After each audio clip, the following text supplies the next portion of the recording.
ব্যর্থ কথাটা আমার মনে হয় খুব ছোট হয়ে গেল। উনি মিথ্যে কথা বলছেন, মিথ্যেবাদী একজন, শুধুমাত্র ভোটে জেতার জন্য ঘাটালের মানুষকে এখনও জলের মধ্যে সাঁতার কাটাচ্ছেন। উনি বিদেশে লন্ডনে ঘুরছেন বা বিভিন্ন জায়গায় ঘুরছেন, আর ঘাটালের মানুষ তারা বাড়ি ফিরছে মানে এক গলা জলে, বন্যার জলে সাঁতার কেটে কেটে।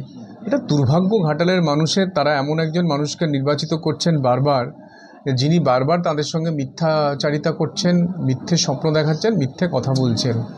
2014-তে উনি লোকসভাতে দাঁড়িয়ে ভোটে নির্বাচিত হয়ে সংসদে যান এবং তারপর থেকে হয়ে গেল প্রায় 10 বছর। 2014, 19, উনি 24-এও জিতেছেন। তো ফলে এখনও অবধি ঘাটালে গিয়ে দেখবেন যে 4টে মনে হয় ওই আপনার ডাম্পার রাখা আছে, আর 4টে মনে হয় ওই মাটি ঘোরার মেশিনগুলো রাখা আছে। তারা ওই খালের একদিক থেকে, নদীর একদিক থেকে মাটি তুলে আরেক জায়গায় রেখেছে। এতটুকুই কাজ হয়েছে, আর পুরো ঘাটালটা এখনও জলের তলায় ডুবে আছে।